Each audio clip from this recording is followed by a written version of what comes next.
בחישוב אורך היחידות הן סנטימטר. בחישוב שטח היחידות הן סמ"ר. נדמיין שמכסים את השטח בריבועים, לכן נוספה האות ר' לסנטימטר.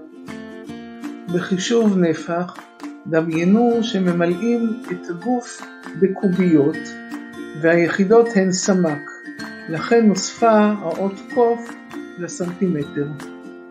נציג קובייה שאורך כל צלותיה 1 סנטימטר, לכן נפחה 1 סמ"ק. נציג גוף שאורך הצלעות סנטימטר 1, 3 סנטימטר וסנטימטר 1. נפח הגוף 3 סמ"ק.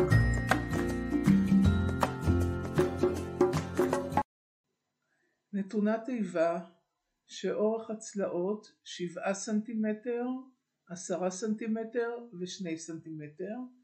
נציג את פריסת התיבה.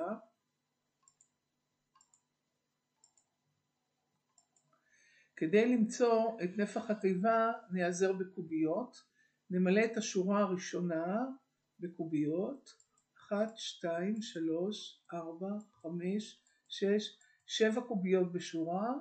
נמלא את השורות, שורה אחת כבר יש לנו, 2, 3, 4, 5, 6, 7, 8, 9, 10 שורות, 10 שורות, כלומר 70 קוביות יש לנו בקומה אחת.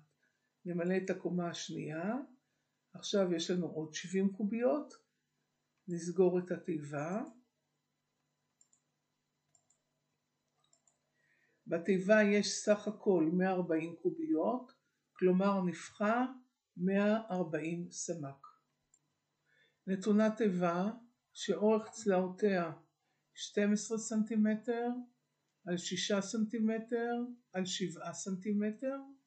נציג את הפריסה.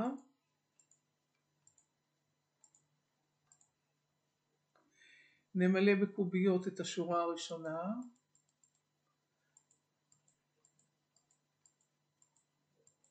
- 12 קוביות בשורה, נשלים לשורה שנייה, שלישית, רביעית, חמישית ושישית, נשלים את כל הקומות,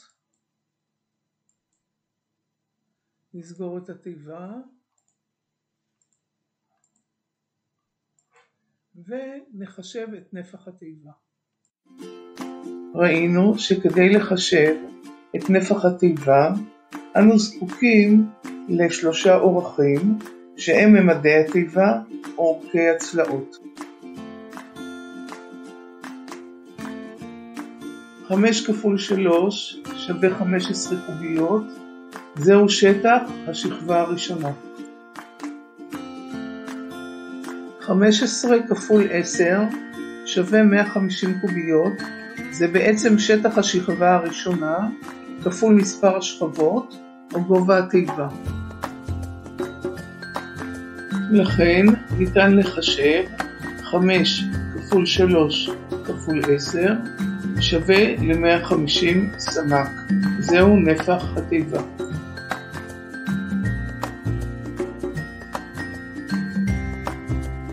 שטח הפנים של תיבה הוא סכום שטח הפאות. כל שתי פאות נגדיות בתיבה יכולות לשמש כבסיסי התיבה. נציג את פריסת התיבה. בתיבה 6 פאות, כאשר כל שתי פאות נגדיות חופפות. לכן נחשב את שטח הפנים כך. 2 כפול 10 שטח הפאה, מכיוון שיש שתי פאות כאלה כפול 2 שווה ל-40 סמ"ר. 4 כפול 10 שטח הפאה, מכיוון שיש 2 כאלה כפול 2 שווה ל-80 סמ"ר. 2 כפול 4 שטח הפאה, שבמקרה זה היא הבסיס, כפול שני הבסיסים כפול 2 שווה ל-16 סמ"ר. סכום שטח הפאות 136 סמ"ר, זהו שטח הפנים של התיבה.